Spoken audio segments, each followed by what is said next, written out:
So welcome everyone. I'm Jennifer Klein, and I'm just thrilled to have the opportunity today to hear from students from the Frankfurt International School who will be sharing about projects that they have been able to do through the school's Day H. I'm here joined here by Mel Ching, our director of, sorry, suddenly disappeared from my brain, director of community engagement, as well as a wonderful group of students and educators from Frankfurt International School, all middle schoolers, if I'm remembering correctly. I'm not going to take up too much time other than to say we're thrilled to have you here. I hope you will, hope our participants will introduce themselves in the chat. The students have done a lot of work to prepare for this, so I'm going to just shut up and pass the baton over to them and remind the adults, of course, the participants who are here, that any question that arises for you, you can drop it into the chat. You can raise your hand. We will definitely have time for questions at the end as well. All right. So with no further ado, I'll pass it along to the students. They have their self-introductions woven into their presentation already. Hi, everyone. I am Ricardo Lilo. I am 12 years old. I'm in 7th grade. I am from Germany, Italy, Chile, and the US. I speak English, German, Spanish, and a little bit of Italian. I've been at FISW for 10 years now. I've never been in any other school. I've been in the Changemaker program since it's been offered at our school in 4th grade for me. My most passionate SDGs are number 14 and number 15, life below water and life on land, mostly just because I think we should try our best to preserve Mother Nature, nature in general, and all animals. From some of the pictures, you can see that I have been in the last two Changemaker conferences, the last year and this year. This year I was emceeing with Victoria, who is also on this call, and she will explain a bit more about that later. Hi, I'm Adelaide, or Addie. I'm 14 and I'm in 8th grade. I'm from the USA, but I grew up in Germany. I moved here when I was 5. So I've been at FSW for almost 9 years. I speak English and a bit of German, and the SDGs I'm most passionate about are good health and well-being, specifically mental health and how that can eventually affect your physical health. Gender equality and reduced inequalities, because I think everyone should be treated equally and with equity. I've been an FSW Changemaker since 5th grade when it started. And since I've done that, I've done a few things as a Changemaker. I've started the FSW media team, coordinated an Earth Hour, and even created the FSW time capsule.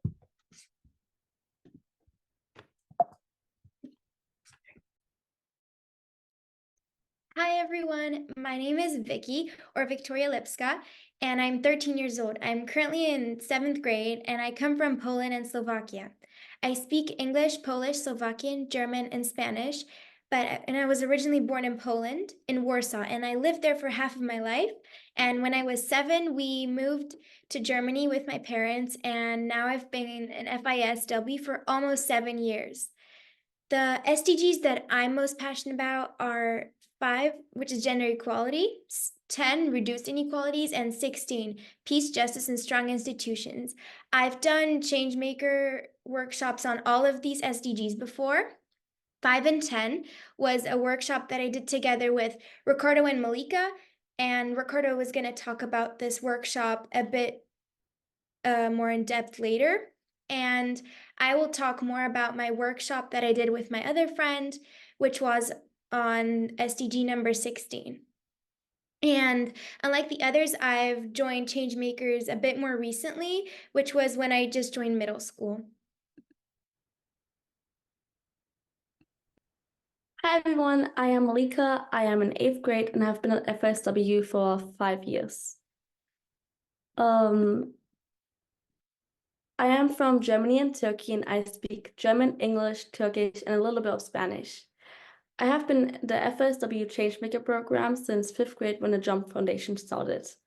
And I've always been interested in reducing inequalities, good health and well-being, and peace, justice, and strong institutions. I want to make the world a better place by having more justice and fairness. Throughout the years as a Changemaker, I have organized Spirit Weeks, I have managed the resource toys, and have led 4 workshops already. Now we're each going to talk about our whys, starting with Ricardo. My why is when I started Changemakers, which was at a pretty young age in 4th grade, I immediately just connected with the idea of taking action, achieving change, working from your passions and getting to projects, working independently, working in groups. And that's just a really big reason of why I'm doing this.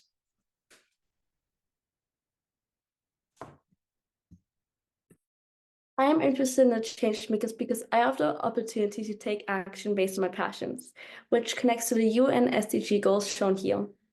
Through Changemakers, I have the ability to make a change and work towards fairness and justice. In my own life, I have seen and felt acts of discrimination and even racism. I decided that I want to be able to spread awareness and inform people in different communities that it's time for fairness and it's time for change. When I was in 4th grade, which was back in 2020, the Jump Foundation was introduced to our school, and it was something brand new and it was really exciting, so I wanted to join it. However, I didn't get to back then, and then in middle school, when the entire middle school got the opportunity to join Changemakers again, that's when I joined it, and yeah, that's when I started being an actual changemaker and leading workshops. So I started with the Jump Foundation when I was in 5th grade. That really kickstarted change making at our campus. And it was great. I mean, I truly believe that everyone has the ability to make a difference in this world one way or another. And the fact that not everyone knows that it's kind of sad. Like everyone should know that they have the ability to make the world a better place. And I want to help people know that.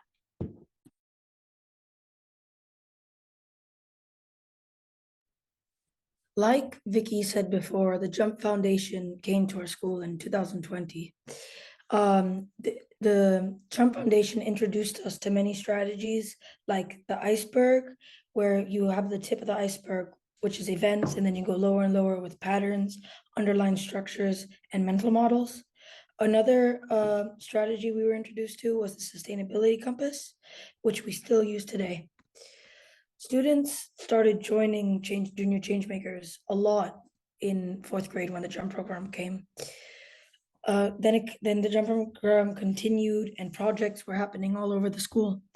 Now, eventually, we have Day H and Changemakers. And the Jump Foundation really changed the trajectory of FISW. And it led to the creation, like I said, of Day H and all the new things that we have now that wouldn't have happened without the Jump Foundation.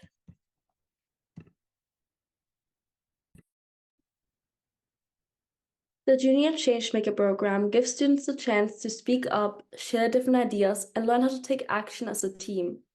Students work independently or in small groups towards their passions. They build their collaboration skills and apply these skills to their different teams.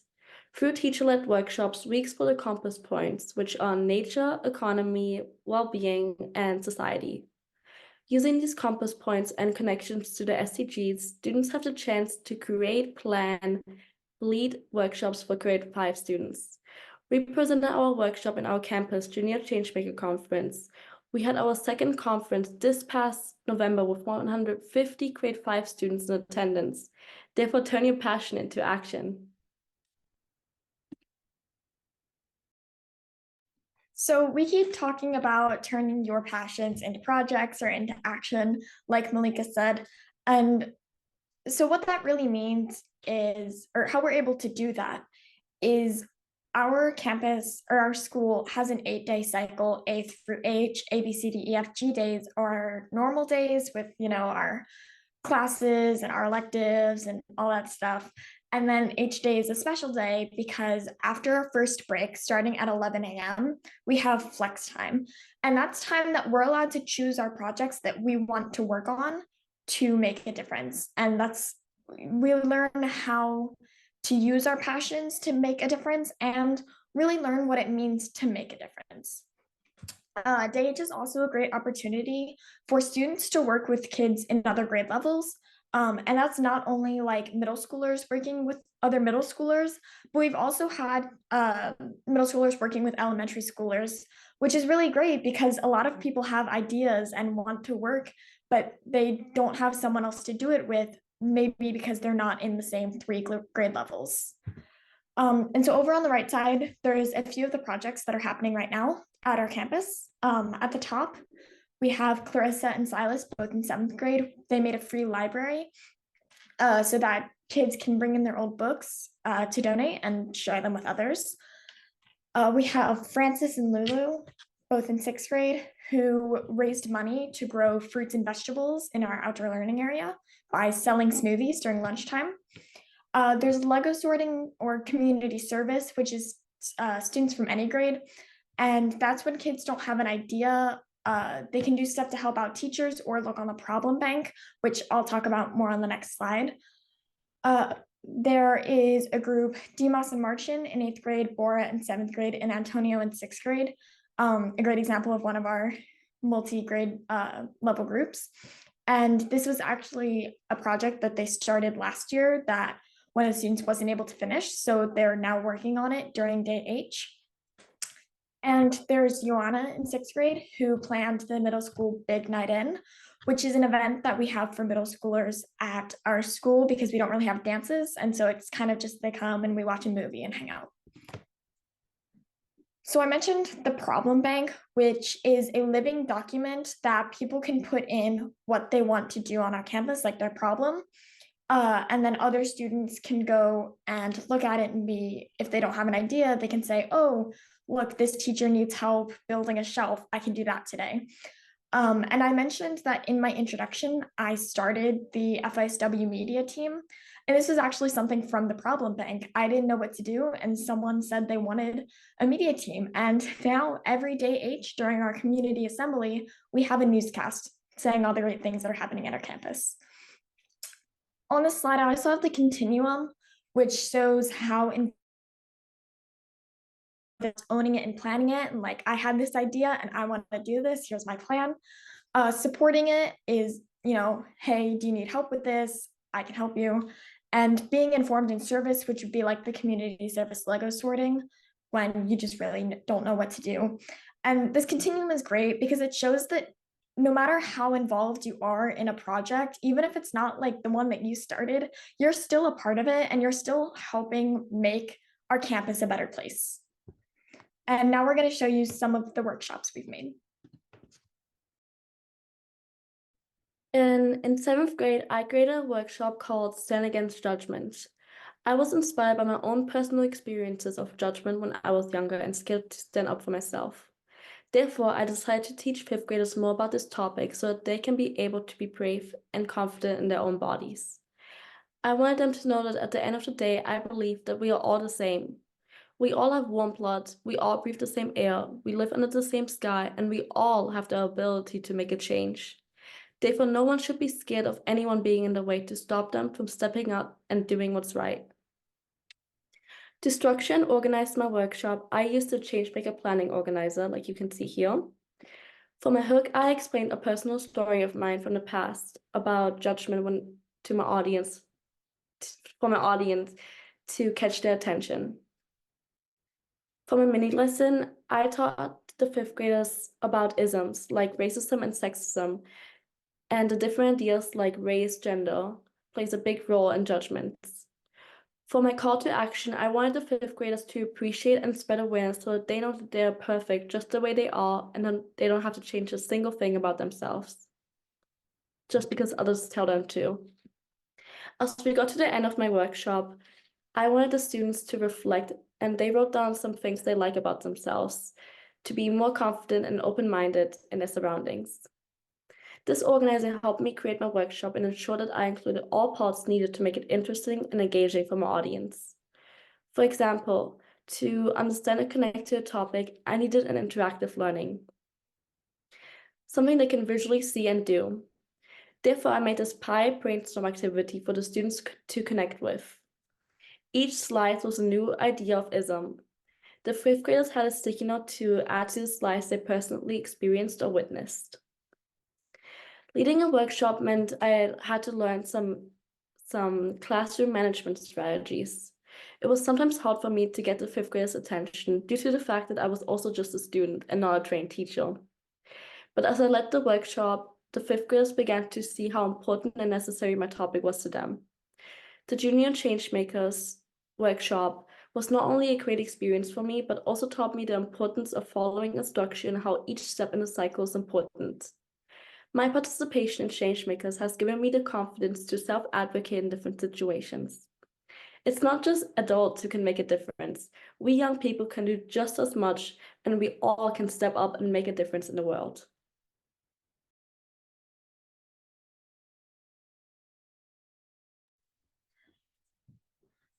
The workshop that I presented with Vicky and Malika was mostly about inequalities in sports. And how I came to this was, first, the reason why we always say passions to projects is because you don't want to work on a project that you have no connection to, that you don't like, because then all of the time that you have in the age to work on it, you wouldn't want to work on it because you don't really connect or like the topic. That's why the first thing that came to my mind when we were starting to think about our projects, our workshops, was sports. I love sports. I would be really interested to do a workshop about sports. And since I couldn't just do something random, I had to have a mini lesson, a hook, and interactive learning. I wanted to do something with gender equality, specifically gender inequality, because of how common it is in sports and how much you can see it.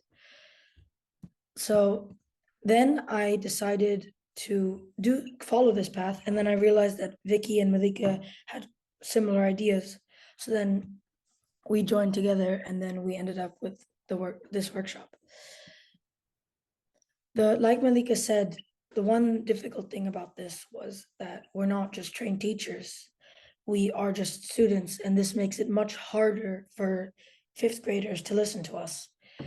And since that they were not listening to us that much, we had to do something to give them a bit of this is important for you, you need to start listening to this. So our mini lesson was about a couple inequalities that they could see in these pictures. So we had them guess and match each picture to one of the inequalities. And this was at the point where they started listening to us more.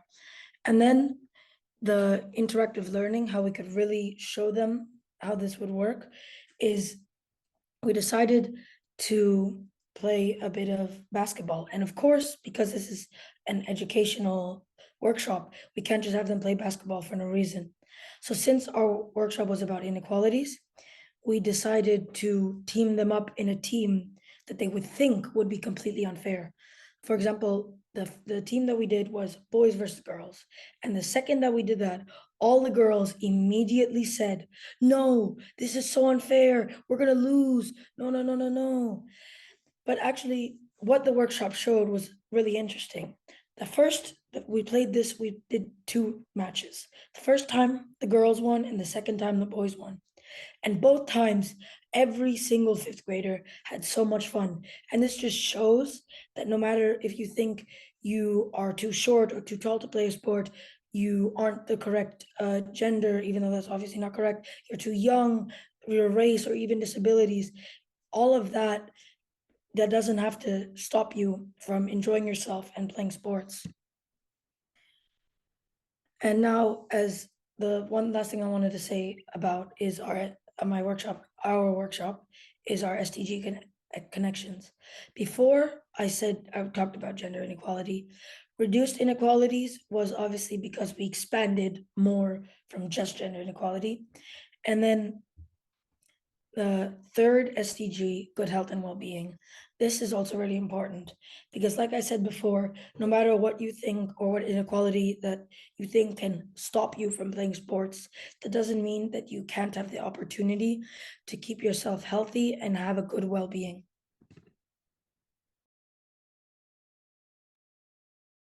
The workshop that I'm sharing right now is the workshop that I did last year with one of my best friends. It was based off of SDG number 16, which is peace, justice, and strong institutions. So we were in our workshop, we really wanted fifth graders and the students that came to it, we really wanted them to be engaged, and we wanted them to, because we know as students, we know that we have it easier to learn if we're doing something fun at the same time. So we wanted the students that came to our workshop to have fun at the same time as they're learning new information on our topics. So right here is one of the interactive learnings that we had in our workshop, and we called this the Friendship and Kindness Bingo. The black side represents friendship aspects, and the white side represents kindness aspects. And so my friend and I, we had cut up all of these little pieces, and we would pick them out randomly. And if the students could relate to any of this, they would mark it, and the first person to have a full row would win, just like a normal bingo. This is one of the slides that we had in our slide deck that we had with the students. Before this, we had showed them a video about what kindness means to people and how it makes people feel good and why people should just be kind. And so here on this slide deck, we shared some examples with them as to what they can do. And then we asked them a question: have you ever done any of these things just to be kind?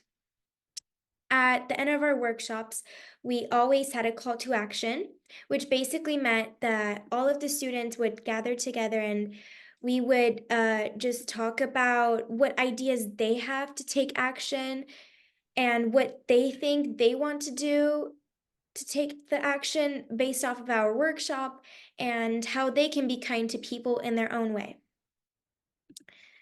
The thing that inspired us to start a workshop like this was just to spread kindness overall, and we see how students our age act around each other, and so this is sometimes something that students or people our age lack of. Some challenges that we went through in our workshop was to get all students to be part of it equally. We didn't want some students to be taking over all of the conversations we had. So we had activities that didn't require so much talking, or activities that made people want to talk and be a part of. Another challenge that we had was to fit our whole presentation into a designated amount of time. Right here, you can see that this is what we had to fit our workshop into. Altogether, we had 50 minutes, and that may seem like a long time, but when you think about all the parts that you have in your workshop, this really doesn't, because you need to have a hook and warm up. You need to get all the students interested in your topic and understanding why you're doing it. You need to have a mini lesson that educates them a bit on what you're going to be talking about. Then the interactive learning, which was clearly the most important part in our opinion, and the funnest part for the students. Then a group reflection, which basically meant we were all talking about this workshop and how they felt about it, and they could also give us feedback. And the call to action was basically just them talking about what they get out of this workshop and what they can take away with it.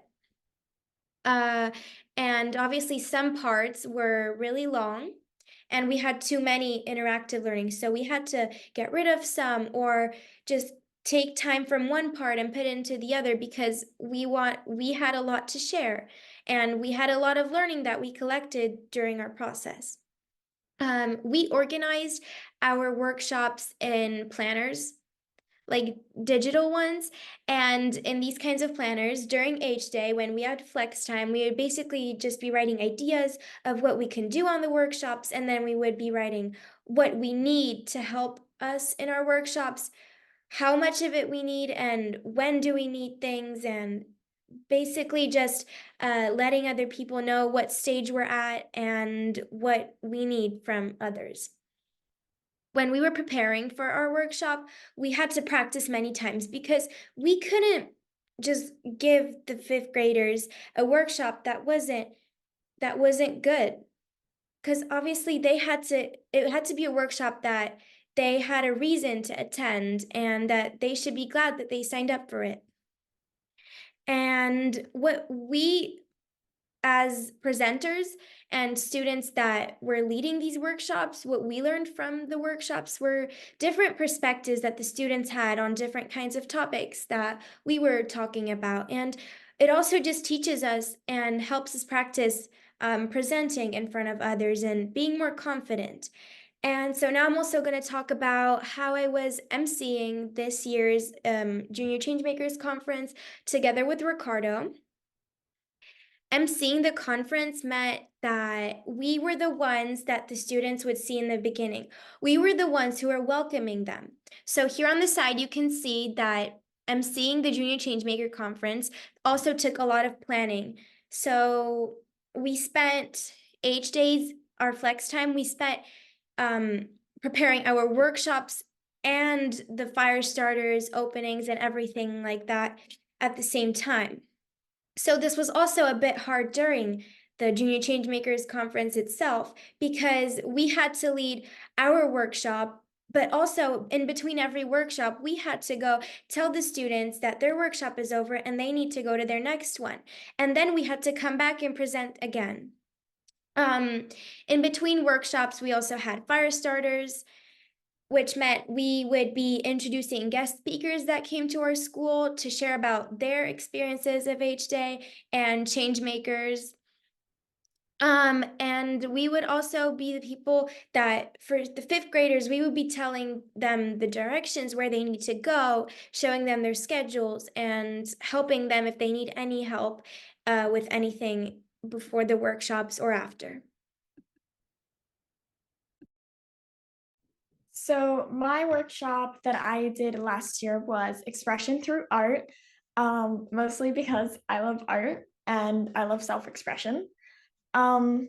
So I believe that everyone should know how impactful art can be when it's used to express yourself and how art can help with mental health because it allows you to process things in healthy ways.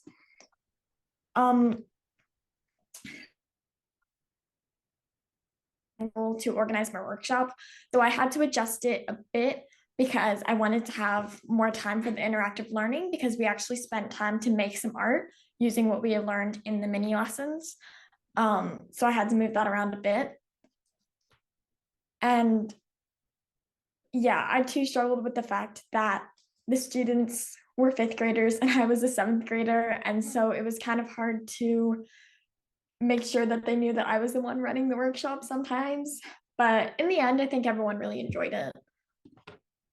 So in my workshop, in the mini lessons, we talked about how colors can convey different feelings, like red can be warm all the way to mad, and blue can be calm or sad, but also that colors can be different to different people. Like if I see yellow as happy, but you might see it as like frustration, and that you need to really use more than just color to help express the feeling because it can get lost in that. We talked about shapes and lines and how like organic shapes or natural shapes are more welcoming and flowy, whereas geometric shapes can be seen as more intimidating. Same with line. And then we actually made art.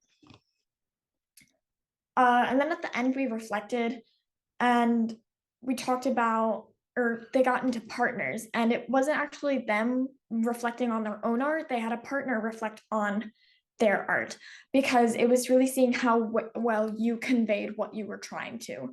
And so they talked about, or they tried to figure out what you were trying to express and how you used colors to do that, or use shapes or use lines.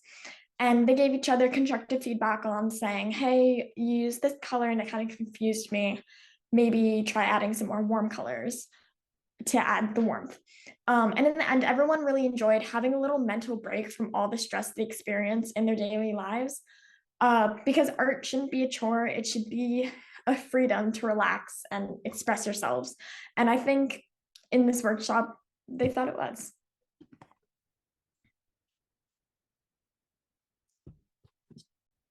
So what do we get out of H Day? Us students and presenters, we learn a lot of different abilities, and we learn to be more independent. Through H Day, we learn how to present better because we do it many times. We practice it many times in front of different groups of people. We share our learning, the learning that we've been collecting for a few weeks and many H Days now. We problem solve because if something happens during our presentation, we can't just stop and start over. We have to continue without letting the people and fifth graders know that we made a mistake. And planning, because planning a workshop and creating a workshop or simply emceeing, or even if you're a student that's on the media team and you're just going around at the Junior Changemakers conference and just taking pictures and videos, you need to plan your whole day out and your all workshops and everything what you're going to say.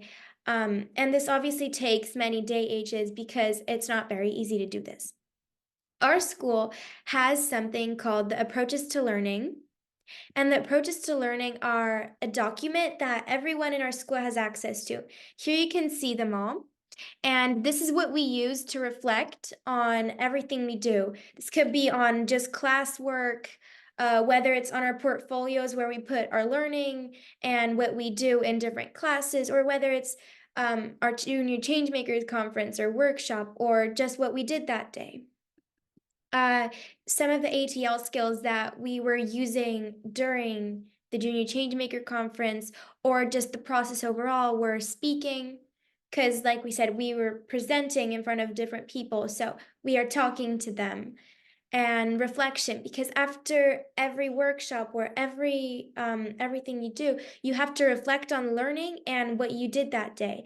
And this is also for every H day. It doesn't matter if you are doing a workshop on that day, just even if you are preparing for something on that day, or if you're doing anything for the community, like Lego sorting, you would still be reflecting at the end of the day and sharing what you did. Self-management, because we are the ones who make these workshops, we're the ones who think of them, and we're the ones who the passion is coming from. We choose what our workshops are, and these workshops are not led by teachers. The teachers help us sometimes, yes, but we still are the ones who do the work for our own workshops. And learning, because obviously we learn different skills and different kinds of information during this process. And we as change makers and learners learn that we can make any kinds of change we want, regardless of how old we are and how much power we have. Because even if we do something that we think is small, or like any small change, other people could find that like life-changing, or it could mean a lot to others. Changemakers and H Day helps us prepare for things that we could have happening in the future, such as high school. We learn different abilities like presenting. That is going to be an important thing that you need to know how to do in the future, regardless if this is high school or if it's even a job interview you're talking about. Presenting and sharing with people and talking to others is an important skill that we learn through H Day that you will need in a lot of things in your life. I went around the middle school and I asked some of our fellow middle schoolers what they personally think about H Day. And here are some of the things they said. One student, Anna in 8th grade, said that students find out their passion through H Day. And she was talking about how H Day gets you inspired to do many things and how you can do anything you want through it.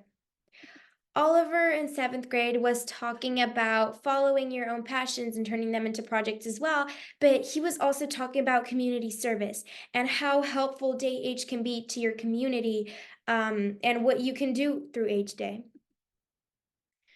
Katarina in 7th grade was saying that Day H teaches us how to solve our problems on our own and how to take action, and basically how we learned a lot from H Day, and how exciting it is because we get to try different things.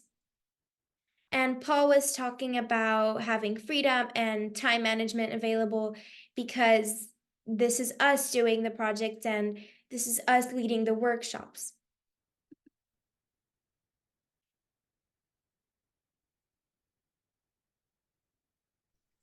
That concludes our presentation.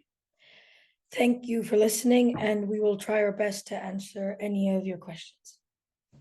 Well, first of all, this was wonderful, and the comments that you all have been getting in the chat have been just glowing with praise. Before we close the slide deck and get you to stop sharing, can we go back to the one of the project bank for a moment? Because there was a question about how that works. How do people submit their challenges? Like, what is it? How does it work? Would it be possible to go back to that slide briefly? Thanks, Addie. I appreciate it. Feel free to stop the show and go to it or whatever you need to do to pull it up. Does anyone else just have the backwards control, because my little panel at the top doesn't have it? Yeah, thank you. Oh, thanks. All right, it'll take a moment to get back. As we're getting back to that slide, can someone in the group tell us a little bit more about how Would you like me to field that? works? Hope Yeah. you're like, Here. okay. So I can answer that question if you'd like. Yeah, sure. Thank you, Donnie. Yeah, my name is Donnie Hansen. I'm a Innovation and Sustainability Outdoor Coordinator at FIS.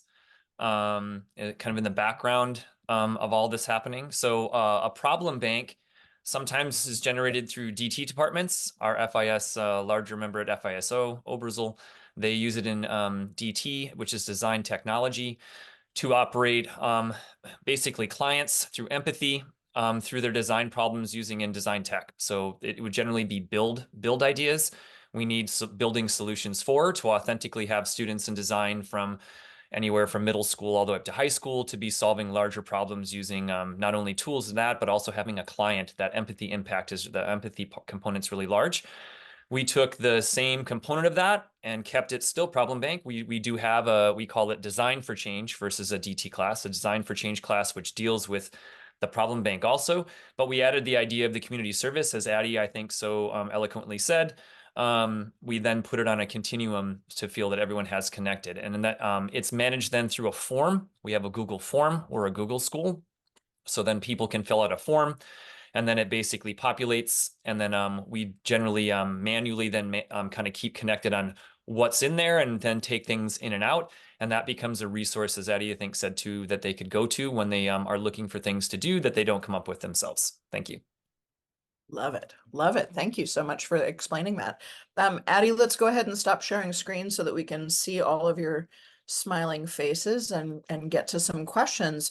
So Susie, do you want to go ahead and frame the question that you asked about the maintaining of momentum? Sure. First, thank you so much for your presentation. You guys are remarkable in so many ways. We're very excited to be hearing from you. But one of the things that happens sometimes with projects that you come in and out of, there are these gaps, you know, from one HJ to the next. I'm wondering, how do you keep the momentum? Maybe you get people really excited about problem solving, but then it's going to be another 8 days before you come back to this. So I'm just curious about, how do you keep the energy going? Any strategies there? Victoria? So every H day when we are done, we have this slide deck that we have, and it's basically our planner. And in the slide deck, on the H day, we write down what we want to achieve that day. And then at the end of the day, we write if we got to achieve our goal, and we write down what we want to work on next time. And we also get feedback from our mentors and teachers that are helping us that day. And they're also talking about how we did and if we did the work that we were planning on doing. Very nice. I saw that Ricardo, your hand went up as well. Did you want to add to that? Yeah, but I wanted to say the exact same thing. Okay. All right. Sounds good. Josh, Can I you add on to that? Oh yeah, please, Addie, go ahead. So it's actually kind of easy to keep the momentum because the students are passionate about what they're working on. It's like how if you have like this project that you're doing, like an art project, and you're like, oh, I finally have time to work on this, then you're already excited to get back into it. And that's kind of the same with the Day H projects because we're passionate about it. So it's really just we want to get started on it. That's great. I'm guessing that for some of you, it takes over your lives in between those day H's as well, right? Maybe comes before some of the other homework that you have and things like that, if you're that excited about it. Malika, you want to jump in? You are also always able to refer back to the Changemaker cycle and check off anything you already done, like the mini lesson or the interactive learning. Great. That's terrific. So Josh asked a question about time management. I feel like you all started to hit on it as well in your description of day H, because I think it's more than time management, it's self-management, right? As you all described it. But Josh, do you want to frame your question knowing as much as you do at this point? Wow. I don't even know how to frame it. The image I have in my mind is sort of like a city, and you've got all of these streets and freeways, and there's cars moving all around on these. What is that infrastructure that keeps the whole thing kind of everything sort of makes sense to everybody? Like, is there Slack? Is it Google? What is that, and how does that work, and how do you all stay together as you go through it? Sorry, I'm all over the place. It's just like questions. That's a great frame to use, actually, is the highways. Ricardo, jump in. What would you say? Yeah, honestly, so we have, like Addie was saying in the presentation, we have, after the first 2 blocks, we have the flex time, and in between the flex time, we have lunch and recess. So it's 80 minutes and 80 minutes. And the way that we can organize our time and self-management is, like Vicky was talking about earlier, is the the planner for ourselves, and we can talk about our goals, our ATLs, our next steps, and all of that. And then as soon as we show our planner to our mentor or the one specific teacher that is in the area of what we're working on, then they will say, okay, and then you can start working on whatever you need to in your group independently. Or whatever you are working on, and you work and each mentor has a room where every person that depends on the project they're working on, they go to those rooms, and that's how our time is managed. Manage the chaos a little bit. Addie, jump and add to that. Yeah. So we also, a lot of the times before we get started on our flex time, we have not really an assembly, but we meet all together in the commons, all the middle school, and everyone's allowed to share what they're doing if they want, or we can talk about basically where we are in our project or if we completed it. And it kind of just like grounds us and gets us started each day so that we know what we're doing and we're able to know what our next steps will be. Jennifer, can I ask a follow-up here? Yeah, sure. I'm for everybody, for all of you students, I'm super interested. Well, let me preface it this way. At What School Could Be, we've been talking a lot lately about the transferability of knowledge between students. Students teaching students or learning from other students. And I'm wondering how, in the greater scheme of things here, as you all move forward with all of these projects and everything, are there moments where you can sit down together and sort of talk about, like, I did this and it didn't work very well, but I'm wondering what your ideas are, that kind of thing, where you're actually learning together as kind of a collective intelligence. Go, Addie. Yeah, Addie. So as Ricardo mentioned, we're in a room with a teacher that in the area of what we're working on, but we're also in a room with a bunch of other students who are currently working on projects. And at least in the room I'm in, a lot of times we talk about, like, hey, I'm doing this. Does anybody in here know how I can get over this bump? Or, hey, I'm trying to write a script for a video. Has anybody ever done that before? Can someone help me? And it really helps because a lot of times people in that room have done that kind of thing because we're all working on similar projects. And so it allows students to help students before having to go ask a teacher. Wow.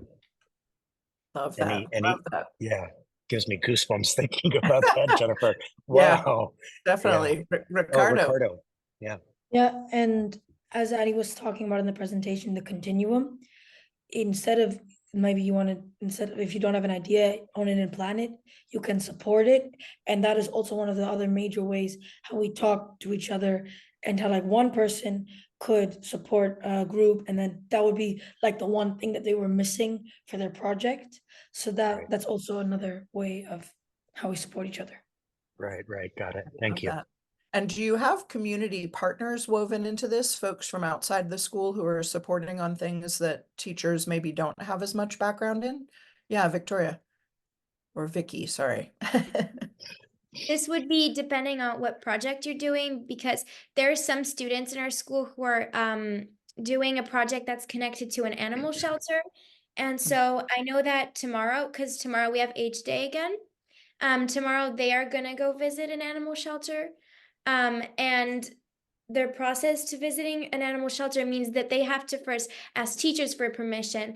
Then this also gets our principal woven in, and they need to find someone to go with them, and they have to find an animal shelter. And so we also have to plan if we're just going to go somewhere. And sometimes the project is also so big, or something that may not be allowed, you may not be allowed to do just out of nowhere, that you would also have to ask people at a higher level for if you're able to do so or not. Great. Yeah, that makes sense. So, there were a lot of comments and questions in the chat. I think you all have jobs already secured from Janelle in Michigan, if I'm remembering correctly, rural, if you ever all want to be, rural teachers. But there were a lot of comments and questions in the chat about how much you all are learning about what it means to be a teacher, are already on a very intuitive level understanding what good instructional design looks like. Susie, I want to ask you to turn your mic on and share the question the way that you framed it in connection to this.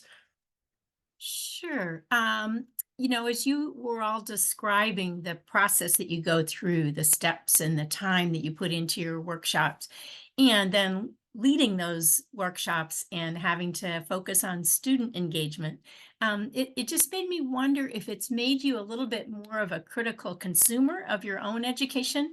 When you're in your, formal teacher's classroom, are you thinking about, oh, we're not doing anything interactive today, or where's the reflection? I'm just curious what you've learned about the process of going through a learning cycle and how that kind of shapes you as a student. Susie, can I just add on to I also have a connection with that, if you're okay with that, Susie. I think it was Ricardo or one of you mentioned that, I put this note down. We learn how to use our passions to make a difference and how to make a difference. And so that, just relating to Susie, like, what does that look like to use your passions to make a difference? Like, just expand on that. Be great. Thank you. Addie, go ahead and jump in. So the first part of that question with do we see these planning in our classes? Actually, yeah, because I'm pretty sure a lot of our teachers use the same circle time managing thing, I'm forgetting the name, to plan their classes. And so we're like, oh, our 10 minutes of writing journal before English, that must be our warm-up so that we're getting into the mindset of the class. Or the 10 minutes of notes at the end of math, or 5 minutes of notes at the end of math, that's our reflection. What did we work on today? What are some examples we have? And then the second part, hold on, I'm blanking. Ricardo, you can go. Okay. I just asked, like, how, because to really, like, have you always been able to experience learning in this way? So like, you just like are able to learn how to use your passions to make a difference, like that you're working around the SDGs, knowing like you can make community impact or world impact. So just like, I just sometimes think that learners don't just automatically know how to do this. So what are these skills that you're being immersed in to be able to do this type of work? Who wants to take that one on? Victoria? So every year, or when we're starting with creating workshops, we always have teacher examples before. And so every teacher would, well, a few teachers would create workshops like these about something that they're passionate about. For example, Mr. Hansen, he does workshops about nature, and we would, and he would do it in the same kind of time frame that we do it also when we do workshops.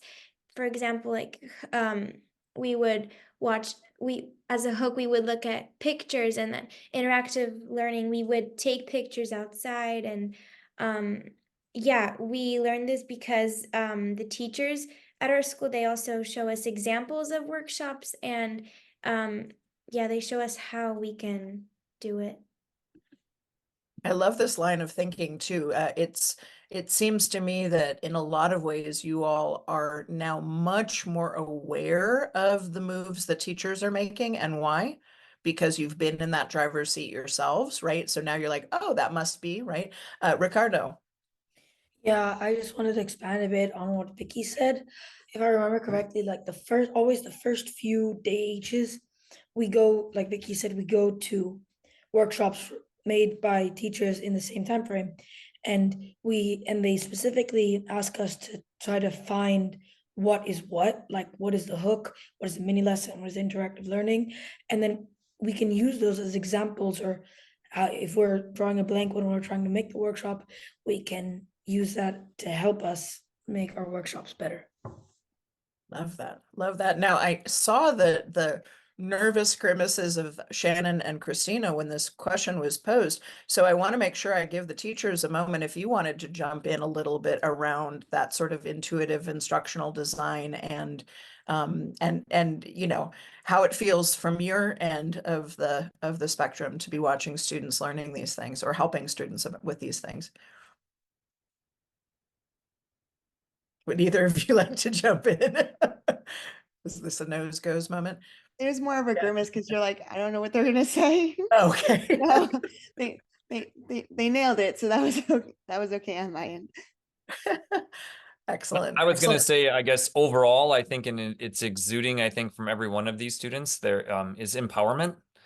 You know, I think that's a major goal of our school as we're trying to attribute to our mission statement, which includes globalized citizens and being impactful, is the idea to be empowered and to have the tools to do that and to feel confident. And they've done a super job.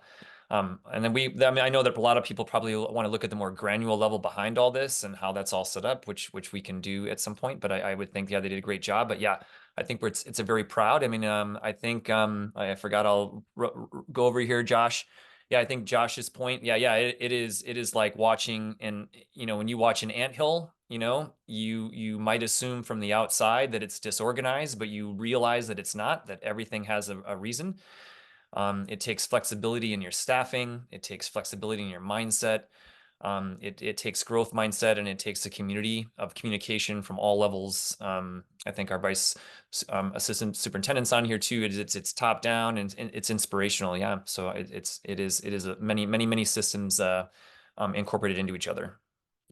I love that, Donnie. And I want to also add one more word, because as we have been doing these student protagonism events where we put students' voices at the center, the other piece that always strikes me, whether it's said or not, is that there's a great deal of trust in learners. Even what one might just define as radical trust in learners when you think about the way that education is so often designed, right? That we believe that students of this age group or of this community are capable of doing these things, and we're there to support with structures, but there's an inherent trust there without which they would never be given that agency, which connects to, sorry, Addie, I'm getting to you too, that connects to that question that came up earlier about whether students would even know that they had the right to pursue passions if they were never given the opportunity to do so. Addie, jump in. I'm glad you went back to that question because I have another answer. And it's like Ricardo talked about, how we have these different tools that we have, like the iceberg model, to help us show, oh, well, here's a problem, but how do we really get to the root of the problem so that we know what we're supposed to do to make a difference? Like the tip of the iceberg is all you see, but at the very bottom, way under the ocean, it's what you need to work on. Love that, Addie. Yeah, love that. Shannon, one quick comment, and then Malika, we need to close out, but I don't want to cut off anybody's voices, so we'll stay a minute or two longer. Shannon? Well, I just want to say how proud I am of all of you. You did an amazing job. Well done. And I just wanted to comment, this is my 20th year of teaching, and at different international schools I've been at, we've tried, passion project days, golden hour, all those, whatever you want to call it. And it hasn't ever really worked in my experience. Kids lose interest, it's hard to manage, all of those things. And I realized being here, it's because we didn't have the support of a schedule. We didn't have a support of the whole faculty being involved. And that has made a huge difference. And it's just brought such joy to my heart to hear these kiddos just like bring it all back to us. Like, it's just amazing. I'm just really, really proud and really happy to be a part of it. Thank you for those insights, Shannon. And I think, Donnie, maybe there's going to be an opportunity at some point in the future to have some of the adults explain about the structures and things like that, because I think that there are a lot of schools that want to try this and don't have success, as you're describing, Shannon. Students don't feel like they know what to do. They're just sitting around. There's not a sense of purpose or where we're supposed to go with this, or it's so tightly controlled, there's no agency, right? They don't get to make those choices for themselves. So I think there could be real power in that. Malika, I think you're going to have the last student word here. Adding on to what Ali said, I just want to say that like all the different tools, like the compass model, the iceberg model, the SDGs, it just gives us all the ability to add on to something we already had, and we don't always have to end with an idea. We can always go back and add on and think out of the box. I just want to add that. That's great. Well, and I was hoping to have a couple of minutes at the end to have each of you talk about your next step and that next thing that you wanna work on. Maybe we can do a really quick whip around if folks are willing to stay for a minute or two longer, so that we can finish on like what's that thing that is in your head, that might be that next challenge that you want to take on. Who might be willing to jump in on that? Oh, and Mike, yeah, jump in, Mike. Yeah, I apologize that I don't have my video on, but this has been an incredible hour, and so proud as someone being a part of this team and watching. You mentioned the trust in trusting in these adults. I don't think it can be understated how much work it takes to put this personalized type learning experience on. And then when we hand it over to the students, just watch what happens. I mean, we just witnessed it. So for me, next steps, just continue to get things out of these people's way so they can do amazing things. Really proud of you.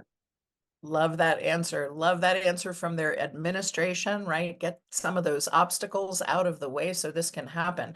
All right, students, whip around. Quick answer. What's that next challenge or idea that you want to go after? Malika. So me, Vicky, and Ricardo are planning on, we're thinking about presenting something about stress of students and how the stress of school and home life is impacting their mental health, but also their physical health, and making a workshop about that. Love that topic. That's a really important one right now too, Malika. Love that. Addie? Well, I'm part of our middle school's GSA, Gender and Sexuality Acceptance group, and we're planning on maybe writing a book about what it's like being a queer youth at a school and having a safe place to go. So very important topic. Love that you're going after that, Addie, and I think it's one that the adults as well will have a lot that they can learn from you about. Vicky. Oh no. Yeah, don't worry about the dog. It's okay. Sorry, that's my dog. That's okay. Like Malika said, me and Ricardo and Malika are working on this student stress project from school and from what you do at school and home. And what we have done so far is we've asked different teachers and students. We basically interviewed them and asked them questions on this topic. And so what we have right now is their answers, And what we started working on was collecting the data and like organizing it. And we're not completely done with that yet. So I think that's what we're going to be working on. And then also figuring out what we're going to do next and what we could do with the data that we have.